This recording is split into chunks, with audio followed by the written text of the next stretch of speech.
England के खिलाफ तीसरे टेस्ट मैच के लिए पाकिस्तान क्रिकेट बोर्ड ने अपनी प्लेइंग 11 का जो वो ऐलान कर दिया है। बिल्कुल सेम जो प्लेइंग 11 खिलाई गई है।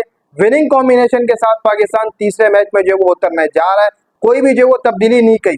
हालांकि हम सोच रहे थे कि तब्दीली की जाएगी, ऊपर हसीबुल्ला आ जाएंगे, अब्दुल्ला को रेस्ट करवा दिया जाएगा, हसीबुल्ला खेलेंगे, लेकिन ऐसा नहीं हुआ। अब्दुल्ला को फिर मौका दिए।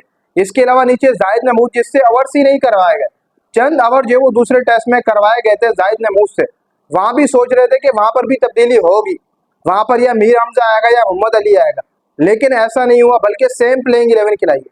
फिर एक बार पाकिस्तान 3 स्पिनरों के साथ मैदान में उतरने को तैयार है। नुमान अली, साजिद खान, जाहिद महमूद, सलमान अली आगा भी जो आप सबको पता है कि इनके साथ ही होता है। लेकिन इस वीडियो के अंदर हम जायजा लेंगे कि इंग्लैंड भी अपने 3 स्पिनरों के साथ उतर रहा है मैदान में।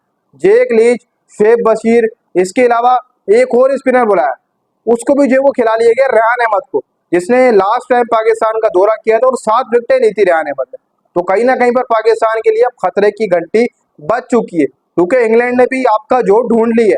देखो, आपने साजिद अली, नुमान खान को खिलाकर आपने बोल दिया कि चलो जी स्पिनर, अब उनको भी इस चीज का तोड़ ढूंढ रहा था, उन्होंने भी ढूंढ लिया। अब दूसरी तरफ जो पिच है, उसको अगर देखा जाए तो पिछले लगातार 4-5 दिनों से उस पिच के ऊपर हीटर लगाए गए, पंखे लगाए गए, उसकी पहले नमी जो है वो खत्म की गई है। अब नमी खत्म हो गई, अब पिच की आप कंडीशन देखें, बिल्कुल सेम मुल्तान वाली पिच बनी है, बिल्कुल सेम जो मुल्तान के अंदर पिच थी वही पिच पिंडी के अंदर हमें देखने को मिली। आकिब जावेद को यहाँ पर दाद देनी होगी, इस सब कंडीशन की आकिब जावेद को क्रेडिट जाता है, क्योंकि आकिब जावेद ने एक बात कही थी कि अगर आपको अपने होम ग्राउंड के ऊपर जीतना है तो आप स्पिनर 3 खिलाएं, स्पिन विकेट बनाएं और आप टेस्ट आसानी जीत जाए।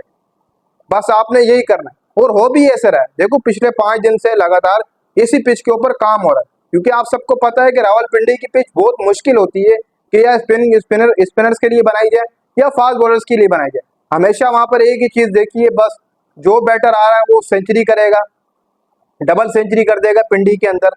लेकिन अब पिच चेंज हो चुकी है, अब पिच चेंज हो चुकी है और दोनों तरफ दोनों साइडें तगड़ी हैं, और आप सबको पता है कि सीरीज फिलहाल 1-1 से बराबर है, और आखिरी टेस्ट में जो जीतेगा उसके नाम सीरीज जाएगी। अब शान मसूद के लिए भी यहाँ पर कड़ा चैलेंज है कि टीम को उस तरीके से लेकर उतरे जिस तरीके से इंग्लैंड लेकर उतर ली।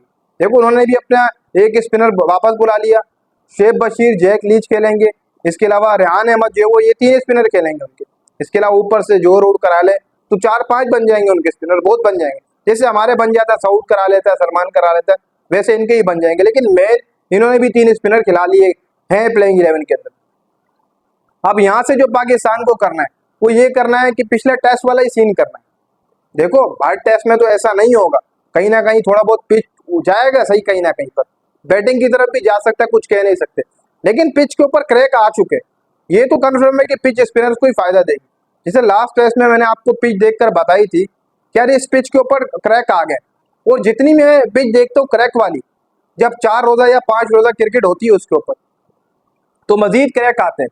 अब कल जब टेस्ट स्टार्ट होगा तो कहीं ना कहीं पर थोड़े नॉर्मल क्रैक आपको देखने को मिलेंगे। जैसे दूसरा दिन आएगा तो क्रैक बढ़ेंगे, स्पिनर्स को फायदा होगा और मजीद स्पिन होगी, तीसरे दिन और मजीद, चौथे दिन और, 5वें दिन और ज्यादा। पिच के हालात ये चल रहे हैं। तो ये अपडेट थी प्लेइंग 11 के हवाले से, और इंग्लैंड फुल स्टैंड के साथ मैदान में उतरेगा। पाकिस्तान को थोड़ा बहुत यहाँ पर देखना पड़ेगा, क्योंकि क्या पता इंग्लैंड आपको टेस्ट मार सकता है। 3 अभी 1-1 चल रहा है, और एक टेस्ट मैच जो बचा हुआ जीतना बहुत ज्यादा जरूरी है। इंग्लैंड फुल स्टैंड के साथ है, पाकिस्तान विनिंग कॉम्बिनेशन के साथ है। उन्होंने 3 स्पिनर खिला लिए, पाकिस्तान का जोड़ निकाल लिया, फिर पाकिस्तान ने भी 3 स्पिनर खिला लिए। अब मुकाबले का मुकाबला होगा, मुकाबले की टक्कर होगी स्पिन ट्रैक के दोनों तरफ। देखो भाई, कौन तीसरा टेस्ट जीतता है, किसके नाम जो वो ट्रॉफी जाती है।